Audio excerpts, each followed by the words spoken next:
Morning, I'm Cecelia Green.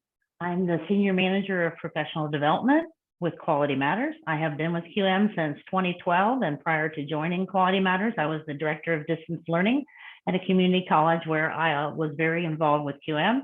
I was the institutional rep, that's what we used to call the QMC. I was also a peer reviewer, a master reviewer, and an online and face-to-face facilitator. Hi, I'm Dana Lindon Burgett, and I work at Rose State College. It's a suburb of Midwest City, or it's in Midwest City, Oklahoma. It's a suburb of Oklahoma City. And I am the director of academic technology.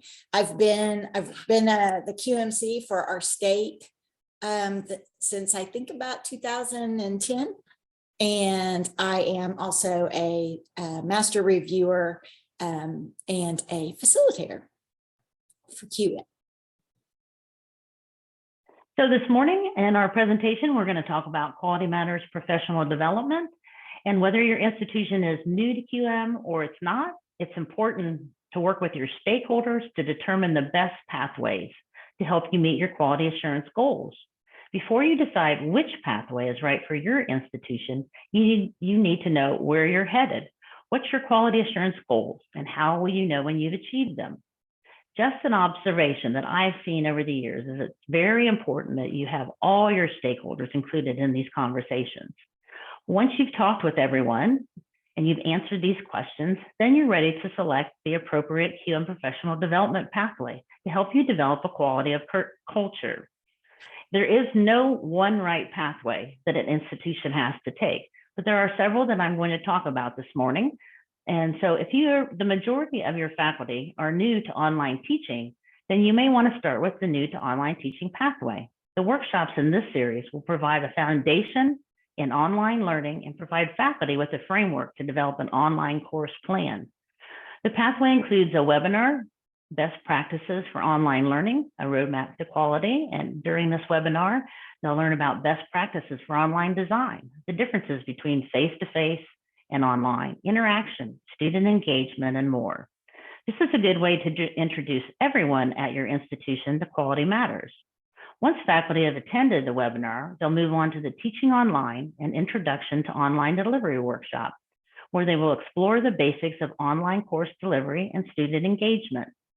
After your faculty have completed the Teaching Online workshop, they'll move on to the Designing Your Online Course. In this workshop, the participants use the Essential Specific Review Standards in the QM Higher Ed rubric to develop one module for an online course they will be developing. And then they have this plan to take with them as they develop the rest of their online course. This provides them a good foundation to start their online teaching journey. If you have faculty that are new or even seasoned, then you may start with the Preparing for Online Teaching, the Teaching Online Certificate. The Teaching Online Certificate, or TOC as we refer to it, includes 7 workshops to provide your new and seasoned faculty with best practices for teaching online courses. The TOC allows instructors to demonstrate their knowledge of online teaching. The 7 workshops in the TOC include competencies that are aligned with QM's online instructor skill set. The workshops in this can help faculty gauge their technology skills, explore institutional policies needed for online learning, show them how to orient their students to online learning as well as to their online courses, how to create instructor, social, and cognitive presence, assess their learners. They learn about different theories of learning and how teaching strategies based on these can promote learning, and they evaluate the design of an online course. Faculty who complete each of these workshops receive a digital credential for each one, and when they have completed all 7, they receive the Teaching Online Certificate credential. The course design and improvement pathway is good for faculty just starting to develop their online course, or for faculty that have been teaching a course for at least a year. This pathway includes the Designing Your Online Course, and this is good for faculty that will be converting their face-to-face or hybrid to online, or even developing a brand new online course. The Improving Your Online Course course workshop included in this pathway is good for faculty that have taught their online course for at least a year and are ready to use the essential specific review standards in the QM Higher Ed rubric to develop a course improvement plan. The balance of the workshops in this series will help faculty that have specific areas where they feel they need additional help in the design or improvement of their courses.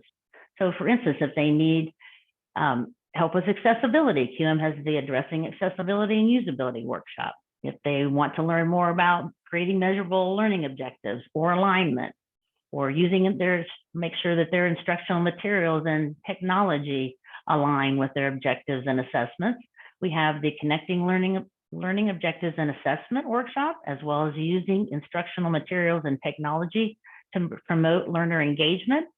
And if they're interested or need help in how to get their students started in their course, QM offers the Design That Welcomes Your Learners workshop. And I just wanted to share a little story. It's probably been at least 8 years ago when I was facilitating a pre-conference workshop at QM Connect. During the introductions, I had a gentleman who said, "Hey, I just want to tell everybody, here before the start of fall semester, I took the Design That Welcomes Your Learners workshop. And by implementing the information that I learned in that workshop into my online course, I went from receiving somewhere around 100 emails at the beginning of my course to about 5 to 10, because prior to me implementing these things, my students would email me because they didn't know, well, where do I find the syllabus? How do I find the schedule? How do I navigate this course? You know, what do you want me to do first in here?" And he said, by implementing that, I ended up with that semester only about 5 to 10 emails. So not only did it save him time, but it also helped his students because they're less stressed about, well, where do I find these things? How do I get started? So they could concentrate more on the course and being successful. So the final pathway that we're going to talk about this morning is the Building Institutional Capacity for Quality Assurance. It includes the Applying the Quality Matters rubric, which teaches faculty how to apply the rubric to an online course, how to make good decisions using the evidence they find or the lack of evidence in the course, the concept of alignment, and drafting helpful recommendations. After completing the Applying the Quality Matters rubric workshop, faculty who want to serve on reviews are eligible to complete the peer reviewer course. So this can help the institution prepare for both internal reviews and ultimately for formal reviews. Or if you have faculty that want to learn how to use the rubric to design their own course, they can take the Designing Your Online Course workshop. And for those that are already teaching online, they can take the Improving Your Online course. So this pathway has really two avenues, because some faculty want to participate in workshops where they complete activities using their own course, whereas in the Applying the Quality Matters rubric, they apply the rubric to a demo course. And not everyone wants to become a peer reviewer. So there, as I said, there is no one right pathway that an institution has to take. Your institution needs to talk with all of your stakeholders and determine which route is best for your quality assurance goals. So I just wanted to give you a brief overview of the main workshops and courses that Quality Matters offers. So we talked a little bit about the Applying the Quality Matters rubric, and this is QM's flagship workshop. And in this workshop, faculty learn about the QM rubric and the course review policy. It is the prerequisite if they want to complete the peer reviewer course. The peer reviewer course prepares participants to become peer reviewers, and they complete an abbreviated practice review as one of the assignments in this course. So it's good for building internal capacity for doing internal or custom reviews, as well as formal reviews. The Teaching Online and Introduction to Online Delivery is good for faculty that are transitioning to teaching online. It also could be good for your adjuncts because it is an introductory course. So it is something that may be more doable for them to complete as well. The Teaching Online certificate includes those 7 workshops that we talked about that will provide your new and seasoned faculty with best practices for teaching online courses. And then we have the Designing Your Online course, where faculty develop one module using the essential specific review standards for an online course that they're going to be developing, and the Improving Your Online course, where faculty develop a course improvement plan for a course that they're teaching using the essential specific review standards. We also have standard-based workshops. These are really good for faculty that have said they need help with a specific area, a deeper dive on a specific topic that faculty self-identify. So again, accessibility, maybe creating measurable objectives, alignment, helping your students get started.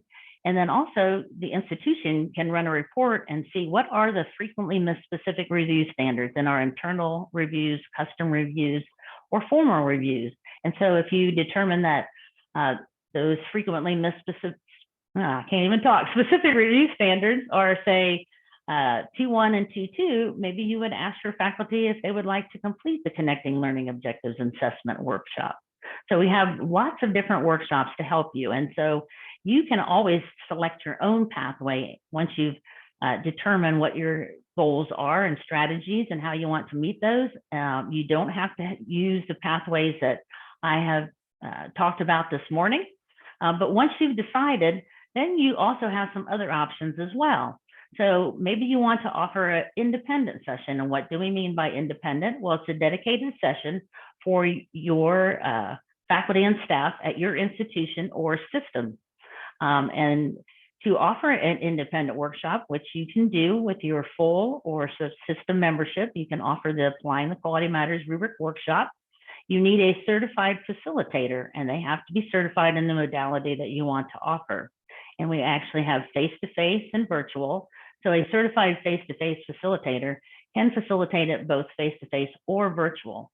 Originally, QM had just face-to-face, but with the pandemic, facilitators weren't able to have face-to-face sessions. So we created virtual sessions that they could do as well. And then we also offer it online.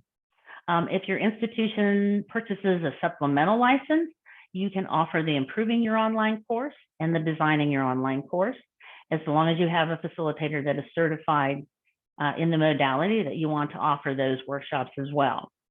There are some logistical things that you'll need to do if you're going to offer them independently. Your facilitator needs to request the session with QM.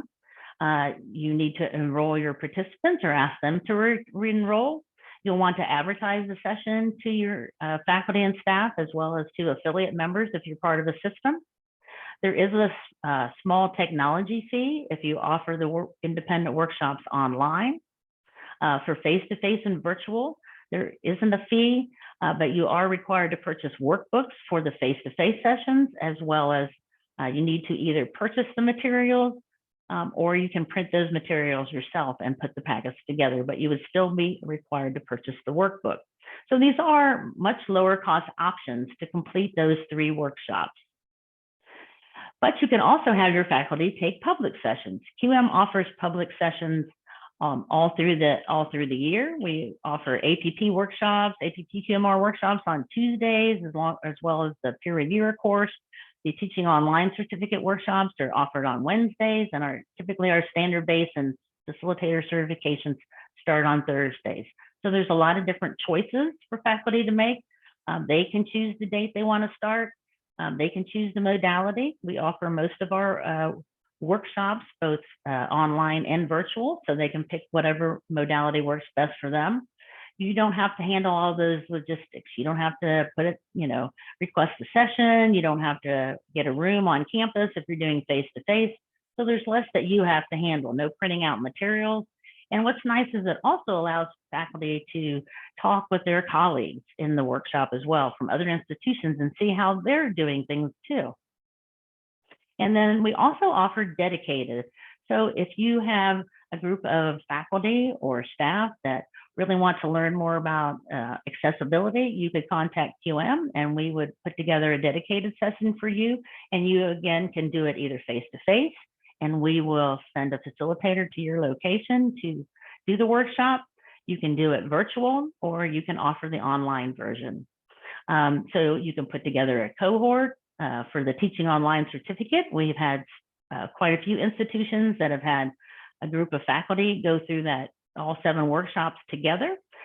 We supply a facilitator, and it's always the same facilitator for all 7 workshops. So they really get to know each other by the end of that cohort. You select the start date, and then QM puts everything together for you, and then your QMC can register participants or they can register themselves. I just need a little drink. So now that you've decided what workshops and what how you're going to offer those independently or through QM's public sessions, I wanted to give you a little information about those different modalities so that you can determine what would be the best fit. Or you can even offer them in all three, or your faculty can take them through QM in all three. So the on-site or face-to-face are really good when faculty are already on the campus. They get to meet together, go through the workshop together, so it kind of helps them create a community. You can also have other faculty sit in. So if your facilitators, says, hey, this would be a really good time, this section here in the agenda would be good for the instructional designers, a couple of them to come and answer questions, or possibly even IT come in and answer some questions for your faculty and staff.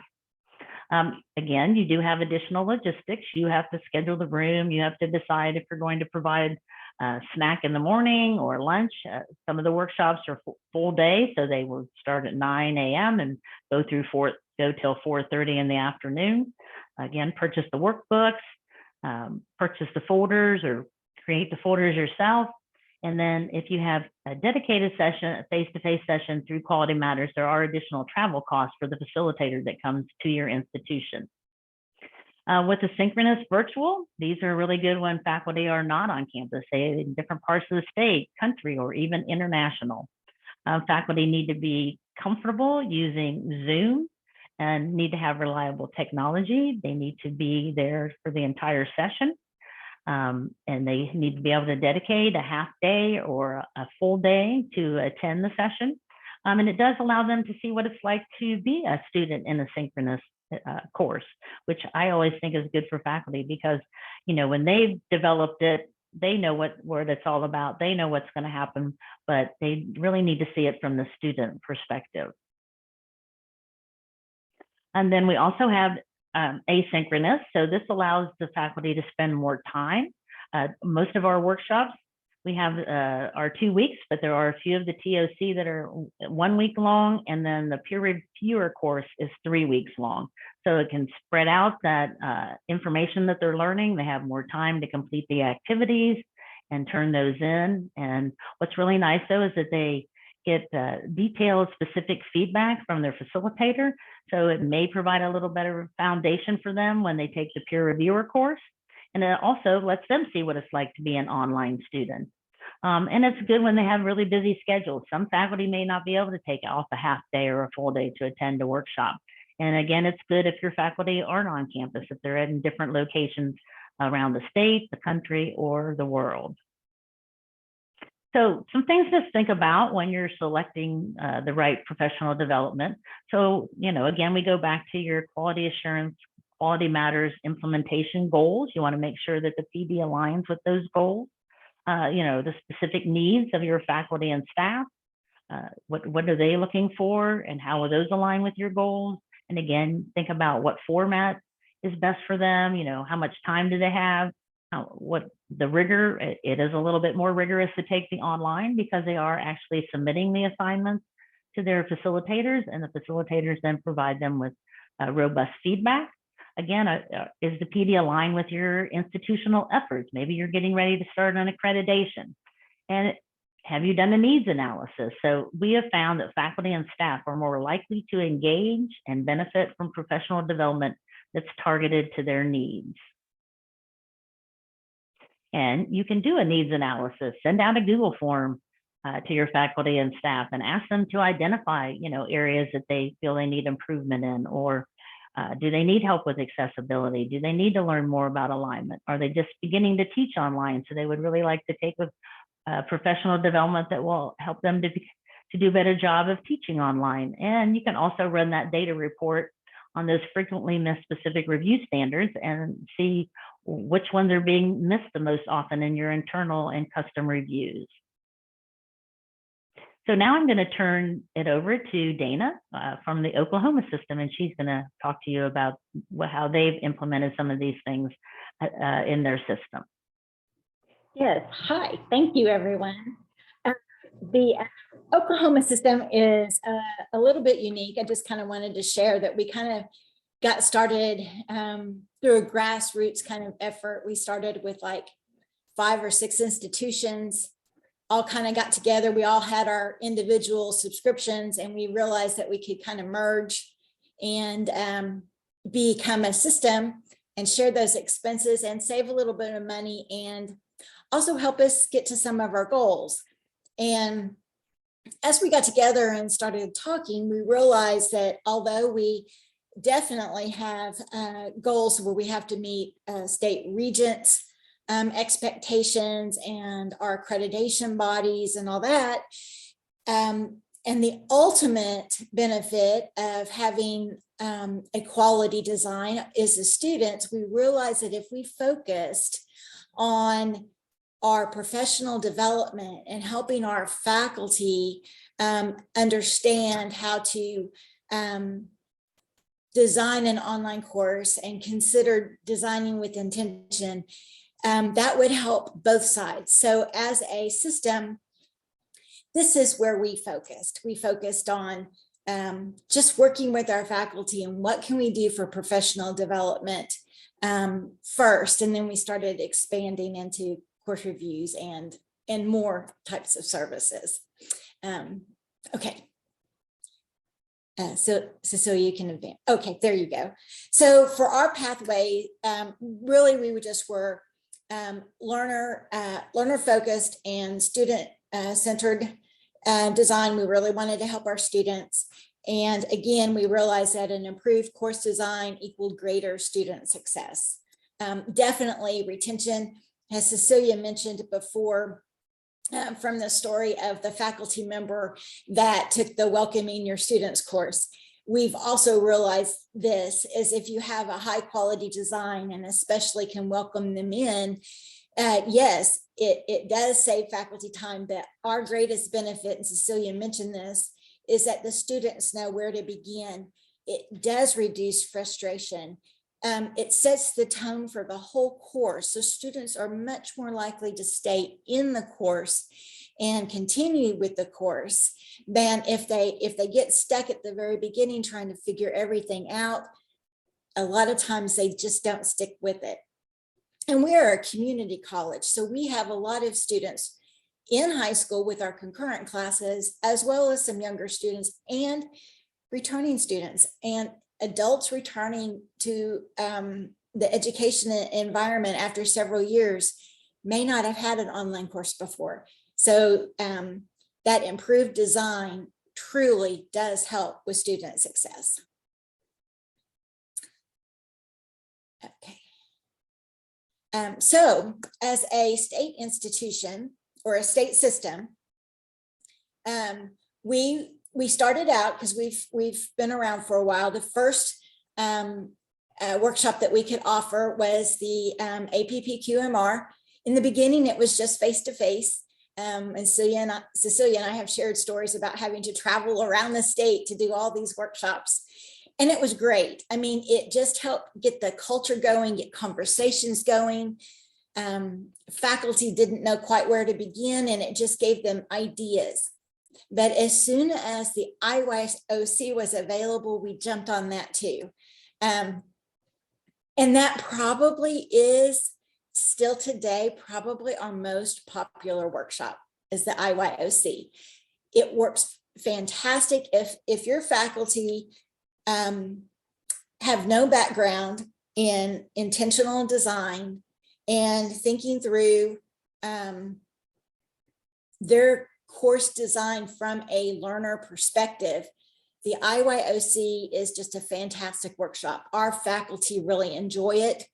Again, because we are a statewide system, we have we do the online version. That seems to be the best for us.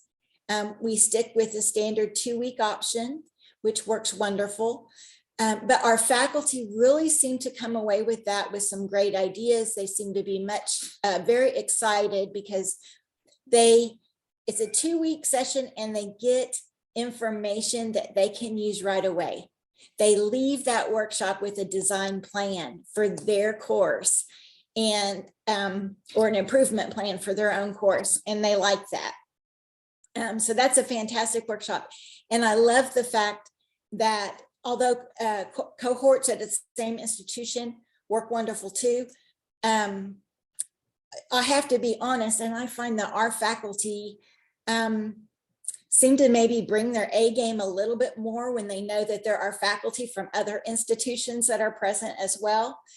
Plus, they see things from other institutions and learn what other institutions may be doing. So it's a fantastic way to collaborate across the state. And then we also do the DYOC. We offer all three of these workshops throughout our state. The DYOC is a fantastic workshop for anyone that's new to designing their first online course, or somebody that maybe has gone from teaching virtually or remotely to now doing fully online.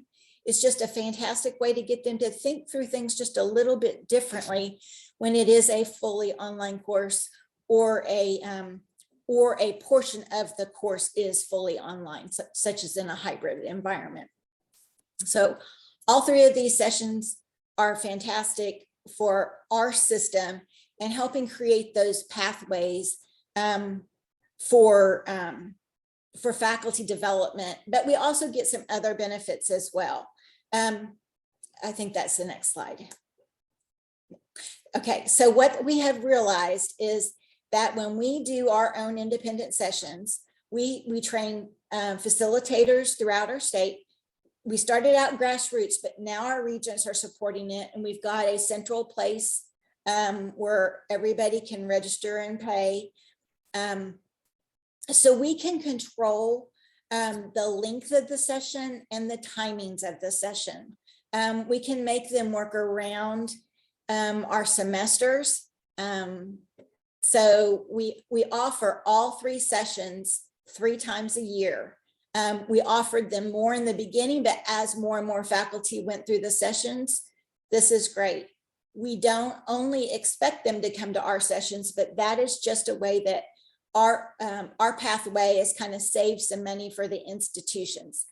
If they take an independent session, we do still charge for the technology fee, but we also have a little bit more fee. It's not quite as much as when you take it through QM, but our facilitators get a small stipend for their time. And the way we do that is because it goes through our state regents have to pay the institution. I don't know if anybody else is in that same boat, but they have to pay the institution. Then for some facilitators, they want to get paid. They want to be able to do it during their work hours. They don't want to have to be forced to do it after hours. And so that institution would then keep those funds, and we separate those funds. That's what I do, is I just consider it part of my workload. And any funds that I get for facilitating goes into a special account. And what and I don't know if anybody else has this issue at their institutions, but we get stuck so often because we can't use some of our funding to pay for things like food at different events, or goodies for our faculty, or various incentives. It's like it's for the students, but not for faculty. We've got funding set up. So I use that little slush fund when I facilitate. I set that aside, and I can use that for all those faculty incentives. So I really enjoy that. But we have other facilitators that have to do it after hours because we wear multiple hats and they don't have enough time during the day. And in those cases, the institution can pay them directly. So that's kind of how we've worked out some of our costs and challenges providing those independent sessions. But we really have benefited greatly. The other thing that this has done for us just in these sessions, And if nothing else, if you're very beginning of your pathway, just trying to get started, if you start with some of those independent sessions, even if you don't make it to a review process for a few years, it starts a culture of quality. And so it starts those conversations. Now we have faculty that understand alignment. You should listen to them say, yeah, you need to start here section to each other, or yeah, I put that in my start here section. That's new terminology for us since we've been part of QM. And as more and more faculty go through sessions and work on their courses and do reviews, that opens up the door for just that peer-to-peer feedback and peer-to-peer, hey, I'm trying to set up my late policy. What do you suggest? And so that is just a fantastic benefit. But the independent sessions do offer you just tons of different flexibilities. And I don't want to minimize this, but in that flexibility of scheduling, if you want to have a fully online course or a fully online workshop, say it's the IYOC, and then during that time that you're having that workshop, if you want to also offer a separate face-to-face session that works on some implementation ideas or some technical stuff that has come out of that workshop, you can do that as well. So it just kind of gets everybody on the same page at the same time. And you can build in other things that might help as well. So I'm ready for the next slide. So, Cecelia mentioned this too, but the other strategy that we do, so you've got the workshop, you've got the professional development going, you're going to want to do some course reviews. And because just taking the session alone does not ensure that they actually go out and implement the ideas. So there is some level of review that can go along with this. And sometimes in the beginning, it's just an informal review. It's just going in and checking, let's say, our focus this semester is a start here section. So we're going to just be popping in on some courses to see how your start here design works. And you can do any type of challenge or game or catch me at my best or something like that, where you're working in to see if they have that design. So you can do tons of things informally. And there are tools that help with that. And then in some cases, you want to go ahead and do an official review because you want the certification seal, depending on where you are in your institution and where your faculty are. Believe it or not, when we started out, we had faculty requesting, can my course go up for review? So it was wonderful to work with those faculty who really bought in. So we kind of jumped to the official reviews rather quickly in our plan, at least to have a few under our belt. Next slide. So one of the things I wanted to point out, because I know just working with some of the institutions in our system, we had some doing the official review, but they were actually doing they were doing an informal review, but they were still using 3 peer review. They were following all the right processes. And I asked them, I said, why aren't you doing an official review? And they said, well, we didn't want to, pay quite that much money right away. We wanted to kind of check. And I said, but you can do a subscriber managed review, and that will help you save a little bit of money because when you do your own subscriber managed review, you can decide how much you pay peer reviewers. And that is a huge benefit. So with an official subscriber managed review, you can, and I highly recommend having at least one person on your campus be a course review manager. Now, you don't have to have that. If you don't have a course review manager, there's a $100 fee for doing the subscriber manage. But if you have a course review manager on your campus, a couple of things happen. One is that that course review manager will make sure that your course is truly ready for review. They know the processes, but they know certain things to look for. And that just helps your review be a little bit more successful. And so you can set that up. There's more information on this.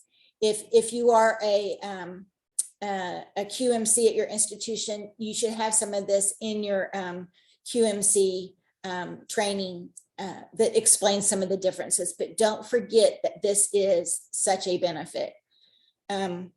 Look into that, especially if you have a lot of reviews coming up. Another thing with the unofficial review, so many people forget that there is, so we know we can do that. There is a CRM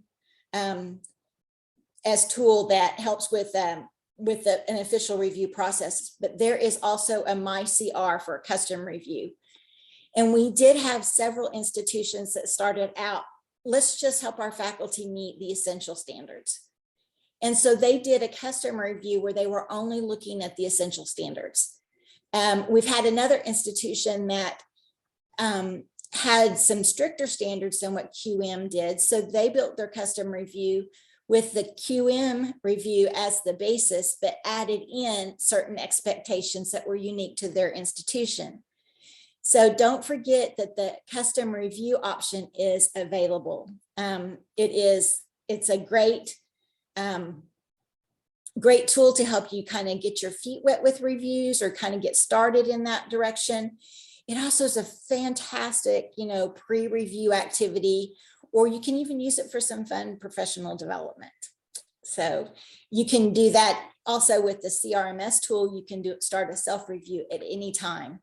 And those are two great ways to get your faculty started and enjoying the benefit of using some of those tools and knowing that their course meets some of those standards. I think the next slide, I kind of got ahead of myself because I think the next slide talks a little bit more about, oh, nope, that's it. Okay, good. So you're muted. So Dana, if you have more that you wanted to talk about, I can go back to that other slide. No, I think I did. I covered everything I wanted to. So thank you. Okay, well, thank you, Dana. And so I just had a few next steps before we open this up for questions.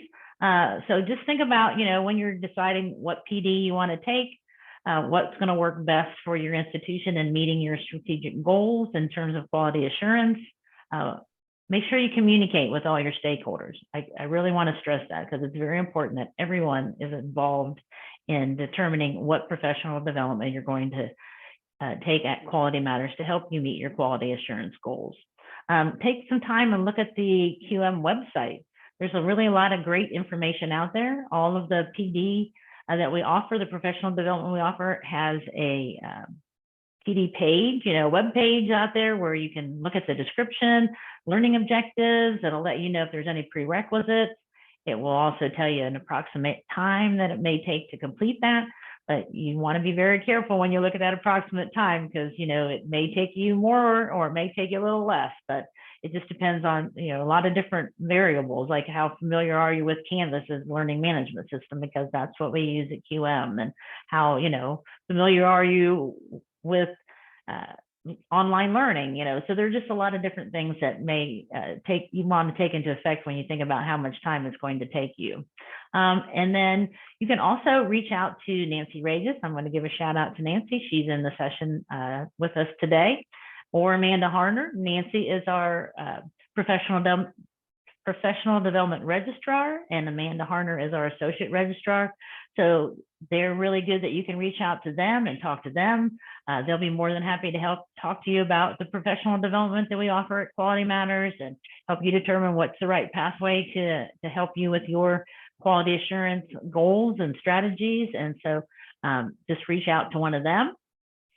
So now we're going to open it up to questions, but Dana and I also wanted you to let you know that if you would like to reach out to one of us, if you have questions, that you're feel free to do that. And we've included our email addresses in here for you as well. So any questions that you have on any of the topics that we covered today, you can type them in the chat, or I think you're able to unmute and even ask those questions.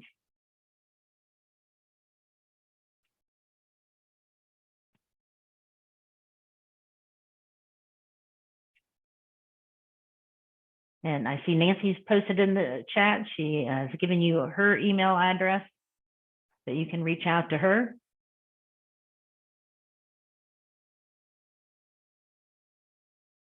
And also give a shout out to Jillian Jevick, who's in our session. She's our senior instructional designer, so she knows all about the workshops. She and her team develop them and update them. Did a lot of work here when we went recently with the update to the 7th edition of the higher ed rubric.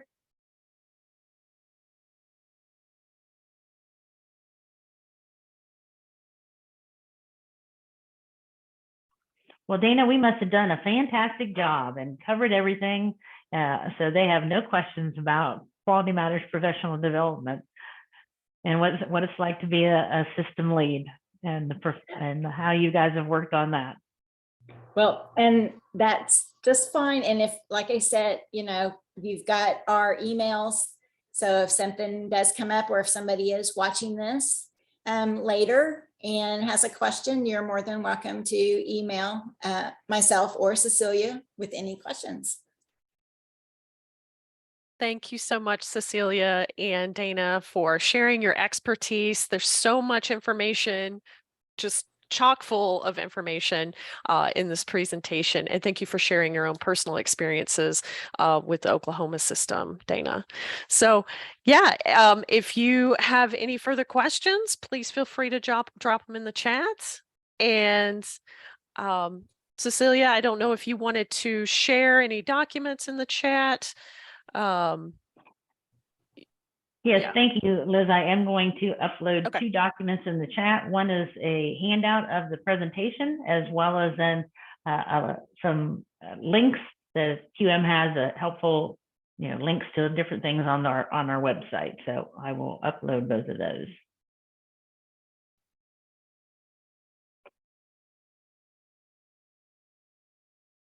All right, well, we'll let you get that into the chat.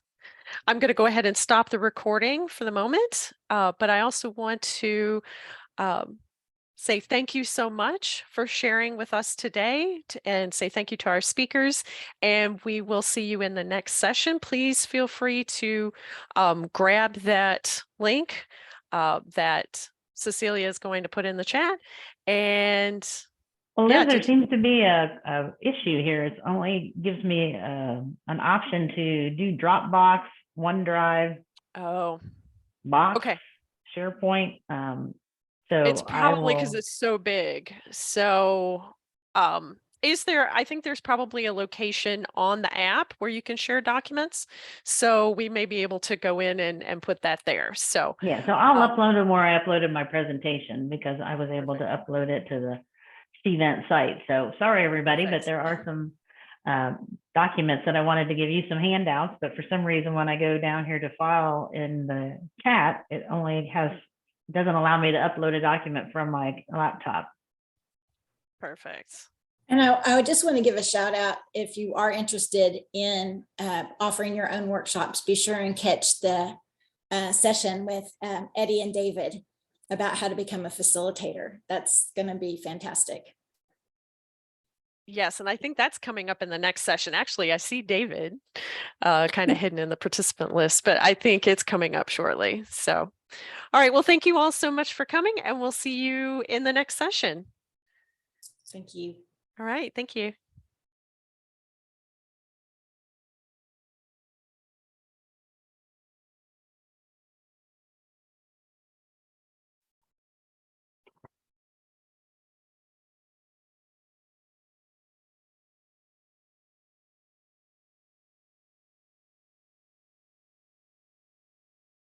Liz, any idea why that? I've always been able to upload files in Zoom. That's how facilitators provide documents to our participants. It might be a restriction for CVent. I'm not sure because I've Oh, never had personally an issue as well, but it could be also size. I'm not sure. I no, they're not can. that big of files. That's Oh, why they're not. it doesn't Okay. even give you the option Huh. when you click on the file icon. The only Hmm. way you can do Dropbox, OneDrive, Google Drive, Box, I don't even know what that is, and Microsoft SharePoint. There's Okay. nothing that allows you to upload it from a folder on your desktop, which is where I had those because I thought Okay. we do that Right. with our Zoom. So okay, I see well, it too. I see. Yeah, I see it's a limited menu. Well, I'll ask Beth about it so that we know in the future that if there are presenters that want to send that information out, we can we'll have that. So, yeah, because I all could have right. given the handout as maybe as a Google Slides, and then Mm-hmm. on Mm-hmm. seeing if that tips was available as a Google Doc. I don't know if it is or not, but okay, well, I'll upload it to the site where the presentation is, and hopefully they can get it from there. I hope so. I think Thank you so. very much. I All right. appreciate it. Thanks. This is a I'll great talk to job. you Thank later. you. Yep, All thank right. you. Thanks. Bye. Bye.